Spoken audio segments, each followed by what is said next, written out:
Aku Yatim. Siswa bawa poster protes dituduh guru curi uang Rp66.000 di tempat magang.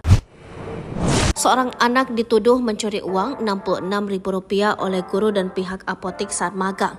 Siswa tersebut sekolah di salah satu SMK Wonogiri, Jawa Tengah. Karena tak terima dituduh mencuri saat magang, siswa tersebut nekat membawa poster pembelaan. Poster tersebut ia pamerkan ketika berjalan di jalanan di Wonogiri sebagai bentuk protes dan pembelaan. Foto siswa tersebut mendadak viral di media sosial dan menjadi sorotan publik. Diketahui siswa berinisial MI merupakan murid kelas 12 di SMK Bakti Mulia. Hal itu dibenarkan oleh Kepala SMK Bakti Mulia Wonogiri, Sutardi, ketika dikonfirmasi. Menurut dia, sebenarnya permasalahan sudah diselesaikan secara kekeluargaan sejak pertengahan Oktober 2023 lalu. Namun masalah malah kembali diungkit oleh siswa bersangkutan. Sutardi menjelaskan masalah itu bermula saat MI menjalankan tugas magang di salah satu apotik di Wonogiri.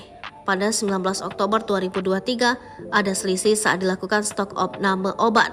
Menurut Sutardi, siswa tersebut kemudian dimintai keterangan karena berdasarkan kronologi, siswa bersangkutan sedang piket di apotik itu. Dia memastikan masalah itu sudah selesai dan pihak apotik juga tidak mempermasalahkannya. Namun pada Selasa pagi, tiba-tiba MI berjalan kaki membawa poster tulisan tangan itu.